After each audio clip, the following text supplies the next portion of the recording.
All right, welcome back, everybody, to another one of our cultural conversations here.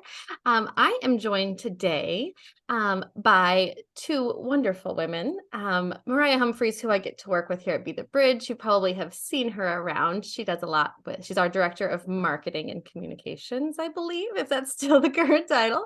And then we also have Susan Harness joining us. And she is just a wonderful wealth of information and resource. She's a transracial adoptee, and she's a member of the Salishan Kootenai tribe. And she's a cultural anthropologist, and she's also an author of a memoir called Bitter Root, I believe. And we are going to chat today a little bit about ICWA, which is within, if you're just looking at it on the screen, you see ICWA. Those of us who get to chat about this a lot know it as ICWA. And this is in the news right now because the Supreme Court is debating whether or not to allow ICWA to remain the law of the land. So I wanted to bring on Mariah, who I also should have said is, as you may know, is also Native American. She's part of the Muskogee tribe. And I want both of them just to share their lived experience and information with us all today. So thank you both ladies for joining. Absolutely. Thank you for having me. All right. Yes, well, thank you. Susan, I'm going to direct this first question at you. I would love for you just to give us a little bit of a rundown on what in the world is ICWA and sort of where does it play into the narrative arc of U.S. Native relations and legal matters. So ICWA is the shortened version of Indian Child Welfare Act of 1974. And to talk about this, we need to have a little bit of history. And since really the beginning of the United States, the focus of the federal government has been to remove American Indians from the national consciousness, whether it's through genocide, whether it is through education, which I refer to as cultural re-education. We were supposed to learn how to be white, and that Native part of us was supposed to go away.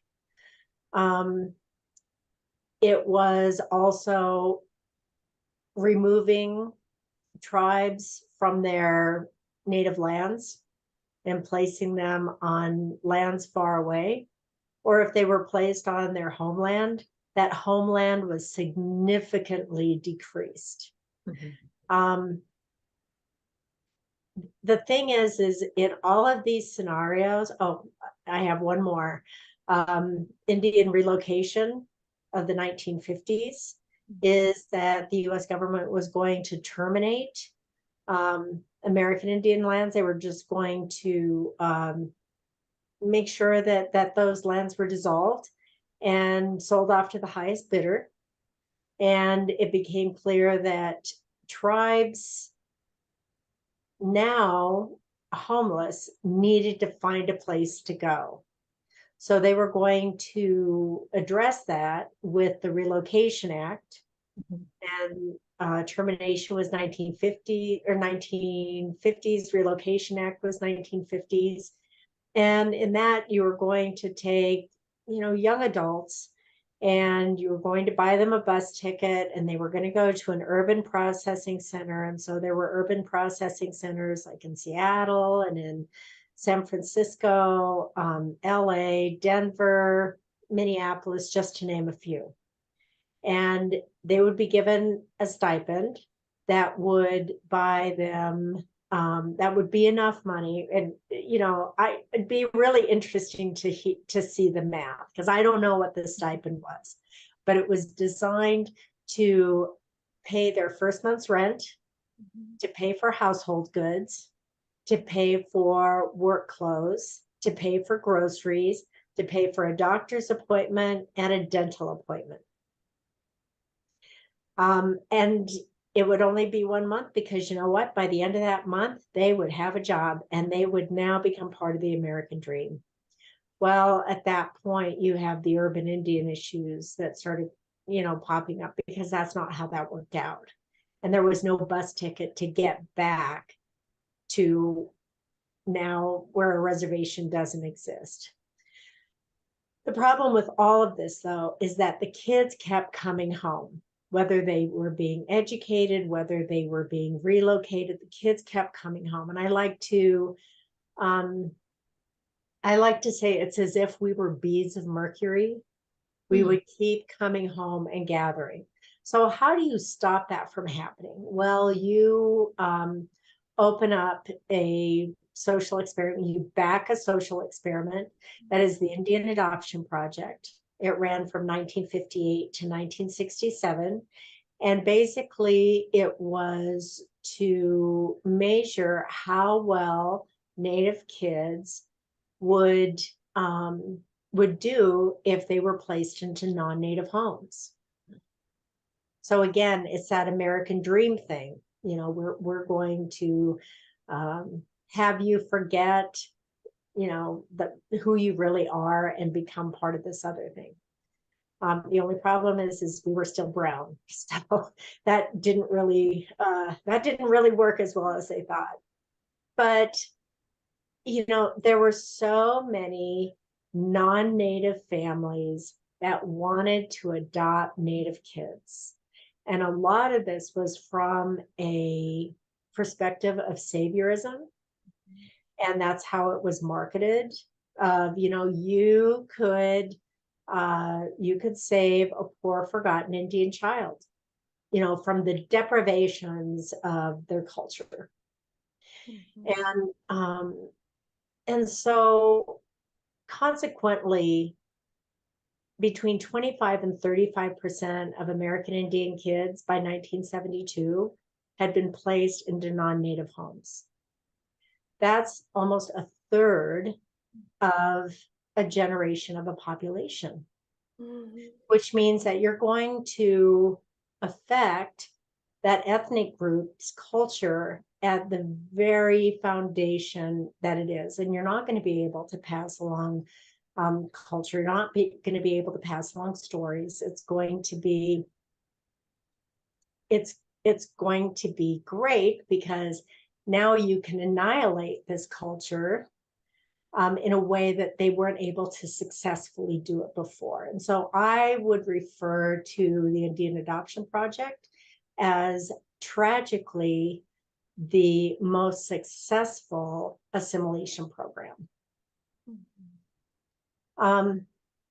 So all of a sudden you've got 1972, tribes are really beginning to notice that kids are just flying off the reservation into the arms of non-Native people. So how do you deal with that? Well, you work really hard and you come up with a law that says you are not able to remove Indian kids from their families and from their communities and automatically place them into non-Native homes. You had to go through a whole group of levels of ensuring that that child stays within a Native community, whether that's, you know, the immediate family, whether that's the extended family, whether that's the tribal community, whether that is a family with who are members of any American Indian tribe in the US. If none of those placements can be found and they have put in active efforts to find them, but nothing can be found, then and only then can they be placed with a non-Native couple. That is what the ICWA is. Yeah. And I also know it also puts in some great additional supports to make sure that they aren't being removed for cultural reasons, that a family that isn't existing within white American cultural norms doesn't have their children removed for that purpose, which I think is such a critical piece to and really, I mean, I know within the adoption world, it's really seen as sort of like a gold standard of a law of actually working really well. So yeah, I appreciate though you putting it in that context, especially that picture, that visual you gave of like the mercury. That feels so so very true. Um, Mariah, I want to have you add to this too as well. As it's being debated, as it's for those who aren't really familiar with the case, we can put some resources in the notes too of like where to learn more about what's happening with this actual case. But essentially, it's four white couples, three of which were able to adopt Native children. Only one who wasn't after a about 6-year fight with biological family of the child. Biological family, yeah. Yeah, so they were even still able to adopt these children. Their big argument is that ICWA is about race, that Right. this is about showing preference to Native people, that it's taking rights away from, white adoptive parents and families. So they're saying it's about race, and the counter argument is like, no, it's actually about this long history. This isn't just about a racial categorization. There's actually a lot more happening there. Yeah. Will you add a little, like, how do you make sense of that? And then what's your response to that back and forth argument? I understand the argument to someone who is very ignorant to Native identity and who we really are as a people and peoples. But I think it needs to be pretty clear as we talk about ICWA that as far as Native nations, we're governmental political entities. We're not racial classifications. And I think that's probably one of the biggest misconceptions when we talk about Native peoples in North America, Alaska, US, Canada, because that is something that we have kind of been collectively just lumped underneath this, brown demographic as called, American Indian, Native American, but we are actually over 500 sovereign nations. And we do have federally recognized, and we can talk about that versus state recognized and things like that, but we're over 570 sovereign nations. And I think that is important.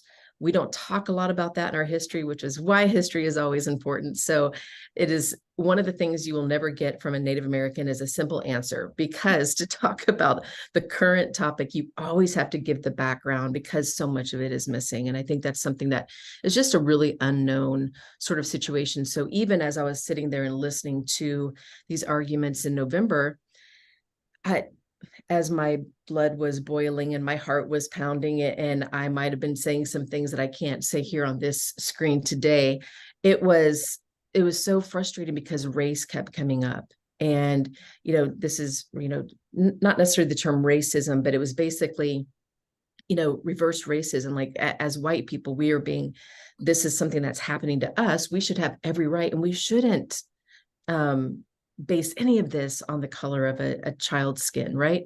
And so all of these things that we're very much like we're like, yes, equality and equity. I think we're pretty much for that. It'd be the bridge. But when it comes to Native identity, it is definitely a very different level of complexity that people just don't grasp. We have Indian law that is so intricate and complex, and it is something that is very specific to our issues and our concerns and our history and who we are as people. And I think that's something that is a bit frustrating on my end, because it is something that we could have been addressing this whole time, that this is not about race. This is about nations. I think I looked up something too, because I know you're a historian, you love history, Elizabeth, so this one's just for you. And you like politicians as well.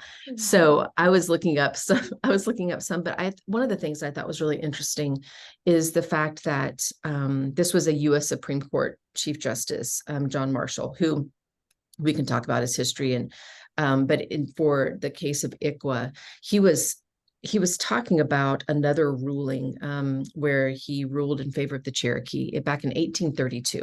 Okay, 1832 was a big time during the Southeast tribal nations, because that was right at the very beginning stages of the Trail of Tears and removal there. But he ruled in favor of the Cherokee, and he talks about the U.S. is legally bound to treat tribes as nations and to respect their rights. And so his quote is, Indian nations had always been considered as distinct, independent political communities, retaining their original natural rights as the undisputed possessors of the soil. dot, dot, dot. The very term nation, so generally applied to them, means a people distinct from others. And so he said that in a court case in 1832. And so even historically, we have this basis of like, no, these are sovereign nations and need to be treated as such. And I think that's where a big miss has happened, in the last 150 years. We just don't think of Native nations as sovereign nations, but we have our own governmental system. We have our own, culture in our own. We have a collective culture as well as Native Americans, but languages and these histories, we each have our own histories. And I think those are things that we need to remember when we think about things like ICWA. So we're not just, these children are not just commodities to be able to switch back and forth. Everything that we've already talked about for ICWA, everything that Susan said is absolutely spot on. It's just, we have to consider this is not about race. This really is, if you go by law, this should be a very clear-cut decision, but we know it's not going to be a clear-cut decision. But I think that is something that, it being race-based, just isn't accurate. I get where it's coming from. I don't agree with it. I get where it's coming from because there's just a lot of ignorance there and on everybody's part.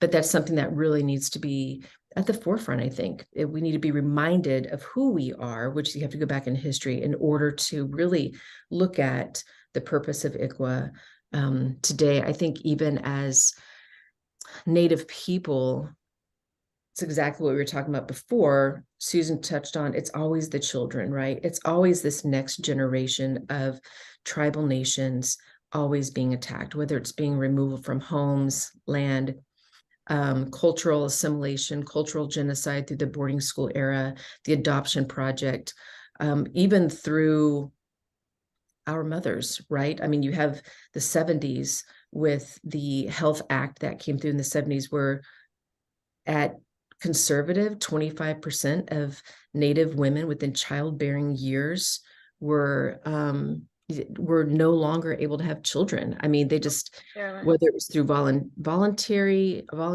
or forced, there was just a lot of attacks on who we are as people, but it's really about attacks on tribal nations and sovereign nations. And I think that is something that's so frustrating as somebody who, as a people who know this, and we just can't seem to get people to listen to that. And then if they are willing to listen, do they care? And I think that's kind of where we are, is when you go back and listen to or even read the transcript if you're a reader, just the argument, I was like, that is just not based on anything. It's just not accurate. And yet we're listening to it and giving it weight and gravity. And so I think it's a frustrating thing for me to watch this come through. I have not been part of ICWA as an adoptee or a family member part of it. It's just one of those collective wide Indian country concerns that we have for our past and our future, which is through our children. So it's quite frustrating, which, we can talk about how frustrating that is, outside when I can use different terms, but it really is. It's just really, it's a battle for awareness of who we really are rather than the perception from a society. And I would expect more from the highest level of our judges in the US to understand that. We really only have one Supreme Court justice who really understands Indian law. Oddly enough, he's our, more conservative one. And so I think whenever you understand the history and understand the legality and who we are as a people, it's kind of a clear-cut thing, but it's just not. So it's frustrating to watch because there's just a lot of ignorance being stated as fact and being stated as this ground to stand on, and it's definitely not the hill. Yeah, absolutely. Well, and like you were saying, we know this current attempt at dismantling ICWA, it's very much about Native children, but it's also about all of these larger, bigger issues. It's about the history, and it's about Native sovereignty in general. It's about political aspirations of different groups who are backing these things. And I can't imagine it's easy, particularly for you, Susan, as a transracial adoptee, or transnational adoptee, I should even say. easy to see it being white parents, white adoptive parents who are they're weaponizing their role in that adoption triad there. Either that or they're even being willing pawns, and the future of Native sovereignty continually being put back up on the table and putting in the hands of this court, as Mariah said, that one lacks even some basic knowledge about Indian law, and also that lacks any representation. The fact that it is a court deciding, it is a U.S. court deciding for another nation what gets to happen to their children and to their sovereignty. So that's a lot. And so I would love to hear just sort of how are you processing that? And as well as, for those of us who are not Native, but want to be bridge builders and we're part of this community, what can we be doing to be supportive and to be advocates and allies at this time? I'd like to go back a little bit to kind of what you were talking about, the bigger issues. Mm-hmm. Number one, I don't think that a lot of the foster parents are willing pawns. I believe they are pawns. And I believe their lawyers have done a great job of convincing them about why removing Indian kids is in the child's best interest. You've got the Indian problem that you've got to save the child from, the social ills that have been brought directly about because of the assimilation programs and that forced breakup of Native families and Native communities. And like Maria said, you've got a lot of ignorance out there. And believe me, those lawyers don't want to change that. They're going to use that in their best interest. But it's not even just about political aspirations. It's also about capitalism. Right. Because if you take a look at the groups that are actively seeking to put that adoption of Native kids into the broader spotlight as in the best interests, a lot of that money comes from resource extraction companies. Mm-hmm. So if they can actively break apart Native families, if they can weaken Native communities, if they can weaken any political capital that we currently have, guess what? That land is going to be theirs. Yep. And I think that, to me, that's the scarier part of it. I think in order to achieve that, they can buy a lot of votes. They can create a lot of conversation that is anti-ICWA, anti-Indian, it's, I hate to say it, if you look at your history, and it's absolutely imperative that people look at the true history of Native America. If you look at the history, this is another shade of things that have been happening since the beginning of colonization. It's nothing new. It just goes by a different name. Mm-hmm. Yeah. So with that, what can we be doing? I mean, at this point, obviously, we're waiting for this decision to drop. It was supposed to come out fall and then maybe the winter, and then now supposedly in the next week or so here. What would support and advocacy and allyship look like given that? I would say the best thing would be for non-Native people to be part of the active conversation of history. Mm-hmm. And I don't necessarily mean the academic, they put out papers and stuff, but it's always within the academy, step outside and, if you've read a book, put something out about what the problem is with the book. There's a lot of stuff, like Mariah said, that gets stated that isn't true. I would also I would also like people to actively, how can I say this? What I typically like to say is to, when I have non-native people at my talks and they start giving me a rough time about, how could I stand in the way of bettering a child's life?